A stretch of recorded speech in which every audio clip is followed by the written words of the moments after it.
বাড়ি ও দোকানে ভাঙচুর, লুটপাট, পোষ্য কুকুর নিয়ে যাওয়া এবং এক শিশুকে অপহরণের হুমকির অভিযোগকে কেন্দ্র করে চাঞ্চল্য ছড়িয়েছে শুকাররকুঠি এলাকায়। অভিযোগ, শুক্রবার সকালে পুতুল বর্মনের বাড়িতে হামলা চালিয়ে লুটপাট ও ভাঙচুর করা হয়। পরিবারের দাবি, এর আগেও তাদের দোকানে ভাঙচুরের ঘটনা ঘটেছে।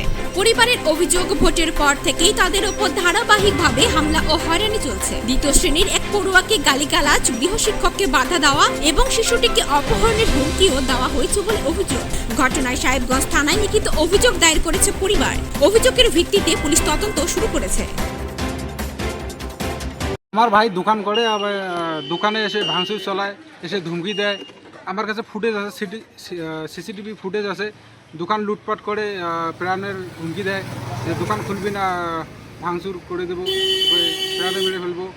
আমাদের আজকে বাড়িতে আসার পরে বাড়ি ঘর দুয়ার ভাঙচুর করে এবং আমাদের ঘরের আসবাবপত্র সব কিছু লুটপাট করে নিয়ে যায়।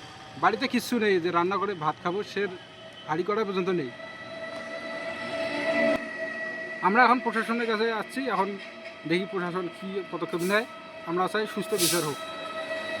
আমার বাড়িঘর ভাঙচুর করছে, মারার হুমকি দিছে। প্রাণের ভয়ে আমরা যেখানে আছি সেখানে পালিয়ে গেছি। যে আত্মরক্ষার জন্য এখানে আইনি ব্যবস্থা নিতে আসছি। হ্যাঁ, থানায় এখনো জানানো হয় নাই, এখনো যাব।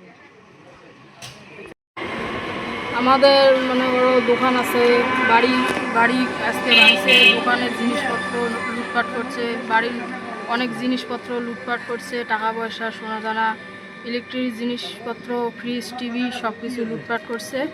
এবং আমার বাড়িতে একটা পোষা কুকুর ছিল, আমার মেয়ে খুব ভালোবাসতো, সেটাকেও নিয়ে গেছে।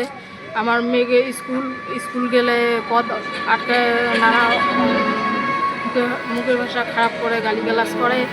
তারপরে টিউশন মাস্টারকে রাস্তা আটকায়া মানে টিউশন পড়াতে মানা করে।